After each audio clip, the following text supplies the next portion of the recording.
Lady lakh কি বদলে দিল স্টারকে? স্ত্রীর সামনে আগুনে ফর্মে বাম হাতে তারকা স্পেশার। নিলামে প্রায় 25 কোটি টাকা দিয়ে মিচেল স্টারকে কিনেছিল কলকাতা নাইট রাইডার্স। ভালো পারফরমেন্স হচ্ছে না বলে নিন্দিত হচ্ছিলেন আজি তারকা। এক ম্যাচ ভরতে হয়েছিল তাকে, সেই স্টারকে ওয়াংখেড়েতে আগুন জ্বালালেন। কলকাতা নাইট রাইডার্সের এক যুগ পরে ওয়াংখেড়েদের জয় ছিনিয়ে নিল। মুম্বাই ইন্ডিয়ান্সকে উড়িয়ে দিলেন স্টারকরা। স্টার্কের এমন চলে ওঠার কারণ? অনেকে বলছেন লেডি লাক বদলে দিয়েছে আজি তারকাকে। সোশ্যাল মিডিয়ায় আলিসা হিলির ছবি পোস্ট করে এমনটাই বলেছেন ভক্ত অনুরাগীরা।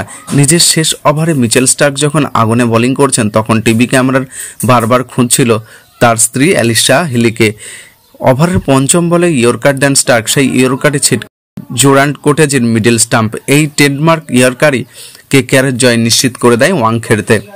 ম্যাচে হেরে মুম্বাই প্রায় ছিটকে গেল। স্টার্ক ও অ্যালিসা হিলি একমাত্র ক্রিকেট দম্পতি যারা বিশ্বকাপ জয়ের জন্য কীর্তি গড়েছেন। অস্ট্রেলিয়ার ক্রিকেট পাওয়ার কাপল হিসাবে পরিচিত তারা।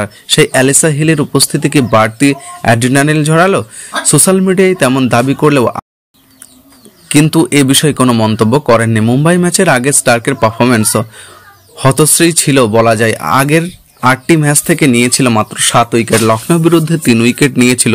ম্যাচে উইকেট নিতে পারেননি। ইকোনমি রেট ছিল আরো ভয়াবহ। সমালোচনা শুরু হয়ে গিয়েছিল, এত অর্থ খরচ করে স্টারকে দলে এনে কি লাভ? আজই বলার জবাবটা দিলেন বল হাতেই। অনেকে বলেছেন বিশ্বকাপ যে এগিয়ে আসছে সেটাই দেখা যাচ্ছে। বিশ্বকাপের আগে জ্বলে উঠেছেন স্টার্ক। ম্যাচের শেষে কেকেআর এর বোলিং ভরসা বলেন, টি20 ক্রিকেটে যেভাবে চাওয়া হয় সেভাবে সব হয় না। শুরুর দিকে আমিও আরো ভালো করতে চেয়েছিলাম, কিন্তু একমাত্র আমি যে এত রান দিচ্ছি টুর্নামেন্টে এমনটা তো নয়। আমার পয়েন্ট তালিকায় এখন 2 নম্বরে রয়েছে। সামনে আরো গুরুত্বপূর্ণ ম্যাচ রয়েছে। আশা রাখছি আগামী ম্যাচগুলোতেও আমি নিজেকে আরো বেশি মেলে ধরতে পারবো।